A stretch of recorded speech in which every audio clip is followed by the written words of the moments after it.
Far too often, our men and women return from war with invisible wounds. From military sexual trauma and post-traumatic stress to traumatic brain injuries and depression, it is our job to ensure America's service members receive the care and healing they deserve. Our next guest, retired Brigadier General Jack Hammond, relies on his 30-year career with the U.S. Army to aid him in his role as Executive Director of Home Base, which is a partnership between the Boston Red Sox and the Massachusetts General Hospital. Home Base operates America's first and largest private sector national center of excellence for the invisible wounds of war. Over the past decade, it has treated and cared for 20,000 veterans and military families from all 50 states at no cost to them. During his military career, Brigadier General Hammond commanded troops at the platoon, troop, battalion, and brigade levels, both at home and abroad, including Iraq in 2003 and Afghanistan in 2002, and from 2011 to 2012. In 2011, he became the first Massachusetts officer to achieve the rank of general in a combat theater since World War II. I now have the distinct pleasure of presenting the VFW Commander-in-Chief Gold Medal of Merit to a person whose 3 decades of experience with leading American servicemen and women at home and abroad have made him a true friend and ally of the VFW, Executive Director of Home Base, and life member of VFW Post 8818 in Cambridge, Massachusetts, retired Brigadier General Jack Hammond.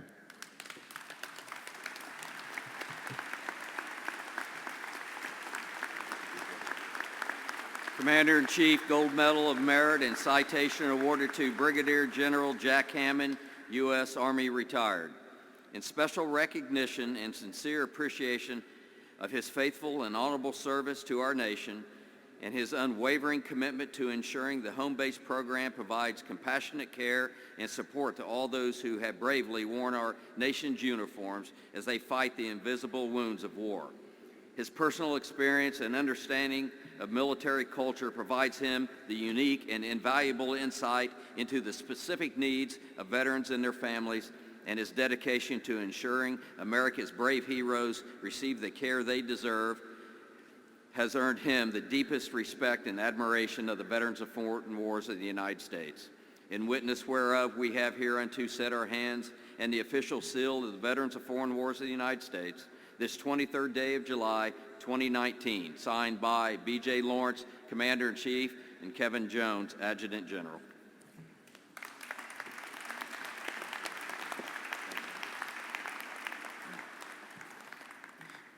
Good morning, everyone. Commander-in-Chief B.J. Lawrence, thank you for this great honor, and thank you for recognizing the life-saving work being performed each day by the amazing team at home base. As a life member of the VFW, I'd like to express my profound thanks to you, the past national commanders, and the VFW leaders from across the nation for their steadfast service and support for our nation's veterans and military families. As someone who grew up in a military family and grew up around uncles that all served in World War II, Korea, and Vietnam, all I heard was the stories. I spent many, many days in meeting with my uncles at the VFW in Reading, Mass., where I grew up. My departed sister, Barbara, served in the auxiliary and the DAV for most of her adult life. So the VFW has a very, very close place in my heart. Finally, I want to thank my fellow veterans for their service and their families for their sacrifice. Each veteran here today had the courage and patriotism to raise their right hand and swear an oath to defend this nation with their life if necessary, and each of you stepped into the breach and felt the hot blast of the cold, frigid air of a foreign land in a hostile fire zone. So thank you. Before I begin my remarks, I'd just like to give a shout out to my Massachusetts veterans that are here today joining me, especially past State Commander Keith Jackson from Massachusetts for connecting home base with Commander B.J. Lawrence and the VFW National leadership.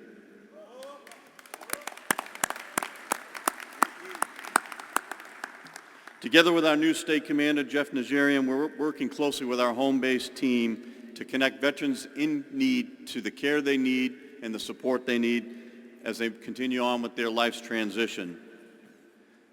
I retired from the U.S. Army after more than 3 decades in 2012 and had a unique opportunity to develop a new model of care for veterans and their families who are affected by these invisible wounds.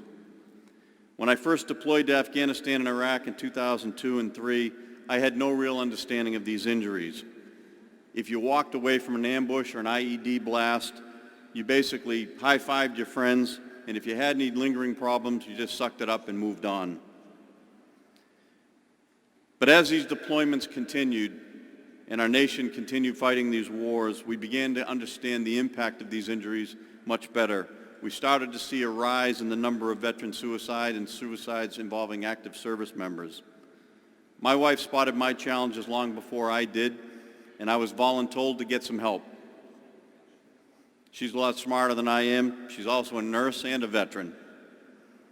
This treatment allowed me to continue to serve effectively and ultimately return to war.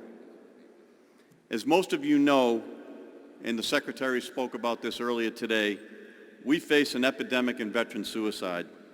The numbers are staggering and getting worse despite our best efforts. I've lost far more friends and comrades to suicide than I did leading 3 combat commands. We know 20 veterans each day take their life. The suicide rate for our special operations folks is on the rise and grew by 300% in 2017 to 2018. Home base, as we heard, is a partnership between the Boston Red Sox and the Massachusetts General Hospital in Boston. These are both marquee organizations that have invested heavily in this, and if you weren't a Red Sox fan before today, which I'm sure most of you are, you probably will be. Between the Red Sox and Mass General, they have raised more than $60 million to pay for care for our veterans.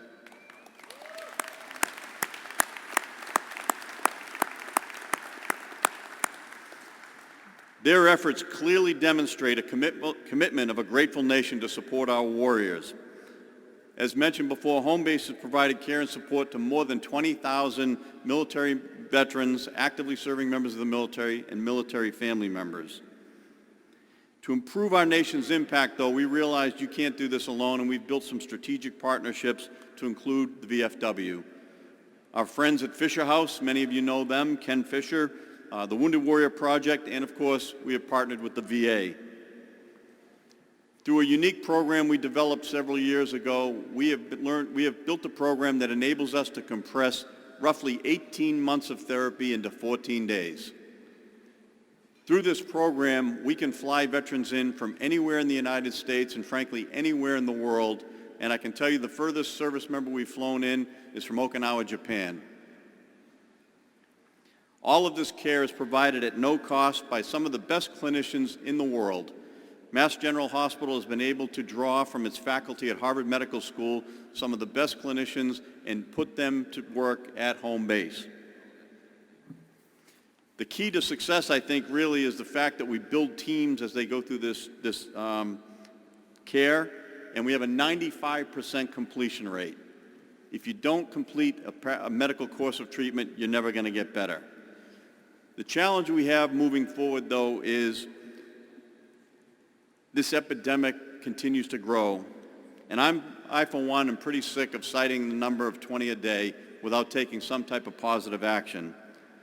Last year, we met with our governor and our legislature and received some funds and began a suicide prevention program in Massachusetts that started with training 75 clinicians in the outlying areas and more than 500 first responders and veteran service agents so that they could identify veterans and get them connected to care. This year, we'll be working with the state commander of the VFW, our first responders, and we will redouble our efforts and double the number of people trained and launch a statewide suicide prevention campaign. This model is easily replicable, and the governor of Massachusetts will be meeting with governors in Utah to try and promote other states to adopt this and support it with funding. As Secretary Wilkie mentioned, the President talked about a community-based effort to end suicide prevention. The challenge is the funding at the community-based level, and right now that's probably going to have to come from the states. So our governor is willing to work with any governor in the state to try and build that type of program. But like many of you, I have learned that the government can't solve all our problems, and as I learned in combat early on, if you have a complex plan, it's probably not going to work. So today, I am asking for your help with a simple solution that could help with our veteran suicide challenge. Each of you sitting here today has the potential to save a life. And what I'm going to ask you to do is pretty simple, but it sounds a little more complicated. It doesn't cost a penny. It doesn't require any legislation. All it requires is a caring friend who's willing to speak up and take some action. If you know a veteran who is not doing well and struggling with a mental health issue, I would ask you to sit down with that veteran and ask them to turn over their weapons to you as a brother. This is not an anti-gun thing. I own two personal firearms myself. This is a pro-veteran thing. Or as the doctors at MGH tell me, it's an anti-bullets in my patient thing. It's also a math thing. These numbers are stunning. Half of the veterans in this nation own a firearm. 2/3 of veteran suicides are attempted with guns, and of these, 85% of them are completed. As you can imagine, a bullet is not a forgiving tool. By contrast, if you take every other means of suicide attempts in the country, less than 5% of them are completed. Take a minute and think about that. 85% successful if you use a gun, less than 5% successful if you don't. Of those people that aren't successful, 9 out of 10 of them will never die by suicide. Non-gun related suicides end up with this giant mulligan that a bullet won't offer. So what I'm asking you to do is just help your friend not have access to a weapon when they are at risk. It's as simple as that. Most suicides are attempted within 10 minutes of making a plan. It's an impulse thing. So if we can keep a little time and space between a person that's at risk and a firearm, we can actually make a big difference. And I can tell you, as a commander in the Army, if somebody had a mental health issue and we were overseas, that's the first thing we did was separate them from their weapon just to safeguard them. So what I'm asking you to do moving forward is simple. Ask your brothers and sisters if you can hold on to their weapons. They're not surrendering to any outside authority, just a brother. If you can't convince them to do that, ask them to store their ammo and their weapons separately. Ask them to put a gun lock and place it in a safe. Whatever you can do to create some space between that can save a life. Once you identify a veteran at risk, call me. We will fly them in from anywhere in the United States, and we have 3 partners at UCLA, Emory in Atlanta, and Rush in Chicago that will do the same. Our goal is to get these veterans the help they need, and then they can go back and use their firearms, in a productive, safe manner like the Second Amendment authorizes. But for the time being, we just want to safeguard them. Losing a soldier to combat is a terrible consequence of war. Losing a veteran to suicide is a tragedy that can destroy an entire family. Together, we have all pledged as service members never to leave a fallen comrade behind or a wounded veteran behind. This is our opportunity to make a difference in the lives of others. I want to thank each and every one of you for the work you do each day to reach out and help our fellow veterans in their transitions and guarantee them the life that they well earned and well deserve. So thank you all, and God bless America.